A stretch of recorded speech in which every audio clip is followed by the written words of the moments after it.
Today I want to talk about one of the lesser known causes of tight or weak muscles called sensory motor amnesia. Sensory motor amnesia is an underlying cause of tight, painful, and weak muscles that cannot be diagnosed by modern medicine. If you are new to our channel and finding that the solutions you have tried up till now are not resolving your tight or weak muscles, then we have something for you. We love sharing secrets about somatics, neuromuscular re-education, and mind-body medicine that challenges old thinking and habits so that you can heal yourself, release stuck tension and pain, and find more ease, peace, and joy in your life. If you feel your performance is not at your best, and you just know there must be another solution, another way to move better, feel better, and be stronger in your favorite activities and life, then please subscribe to our channel so you don't miss our latest updates. Sensory motor amnesia is the loss of voluntary control of muscles in the body. But how does this happen? This habituated or learned shortening of muscles in the body happens at the level of the brain and the nervous system. And it happens as a result of stress or trauma or repetitive movement or injury. So pretty much SMA happens because we do life. Our brains are always learning. Sensory motor amnesia is where muscles that should be long at rest are actually sitting in partial contraction at rest. This contraction impedes movement, breathing, digestion, posture, and so much more. With sensory motor amnesia, the brain is continually sending a message down to the muscle or chain of muscles telling them to sit in contraction, when in fact, at rest, those muscles should have released. This causes the muscle to not perform optimally, which means that it feels weak, or it can feel shaky or wobbly. Let's give an example using my hand. So our muscles should be able to contract fully and release fully. So thinking about that, contracting when you need them and releasing when they're at rest. But when they do not contract and release well, then their function is impeded. We could say that their function is not optimal.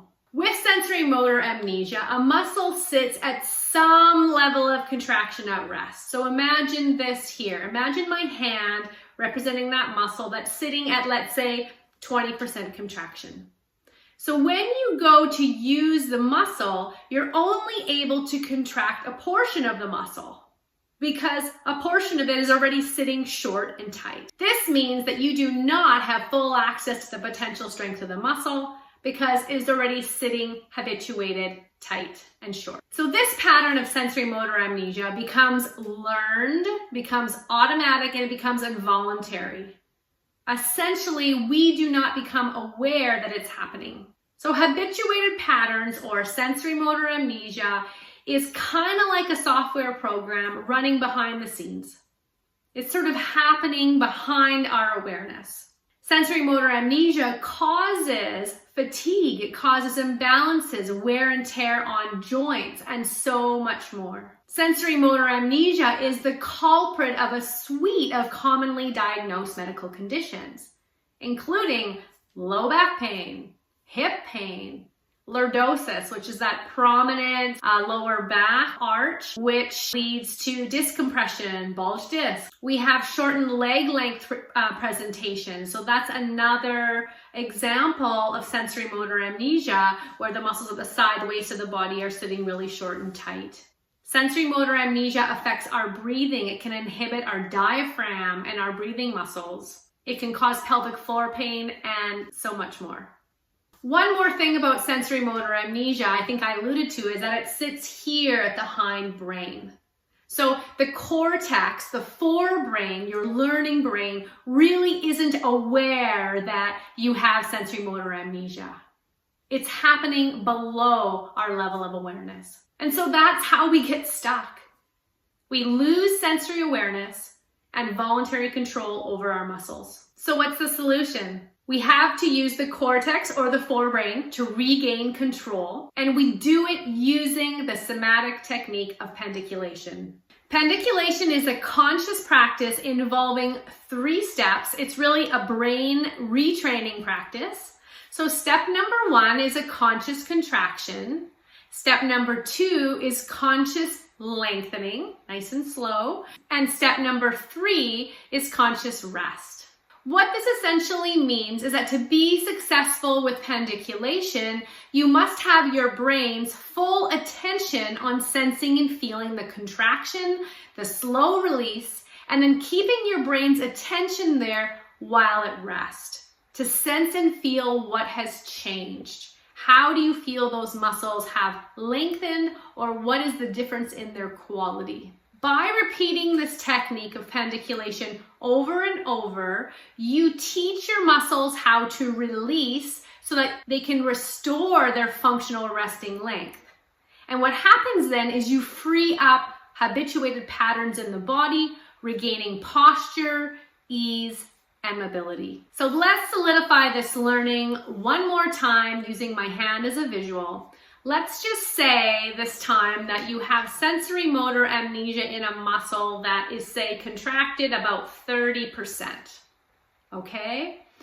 And with pendiculation, you are sensing and feeling this contraction.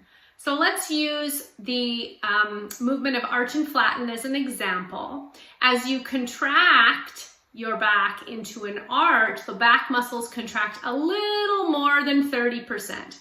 You have your brain's attention on sensing and feeling those muscles, and then you slowly come out of your arch, teaching the muscles to release. And let's say you're able to release from 30% down to 25% contraction. So you've created some length there. And then once again, you contract a little bit into your arch. You sense and feel those muscles. You're consciously lengthening out of that arch, teaching those muscles to release and lengthen a little more. Let's say now we're at 15% contraction. And you continue with this practice. You contract in a little, consciously, slowly and deliberately, and consciously lengthen out. And you just keep working with this movement while your cortex or your conscious brain is feeling the pendiculation. And then you come to rest, you sense and feel that new length. And so now what you'll be feeling is, hey, I started at a level of contraction and I don't feel as tight anymore. I start to feel more length, lightness, and space relative to a particular muscle or relative to a chain of muscles. So we recommend that you start learning pendiculation by exploring the somatic movement practices below on our channel. You can find them under the category Somatic Movement and Breathing Practices, and it's best to start with arch and flatten. If you're super keen, check out the link below this video, which links to a blog post called Nuances of Arch and Flatten. And it'll really help you understand and hone your technique around pendiculation to get you the best results. If you like this video, please click like, please subscribe to our channel, and thank you for watching.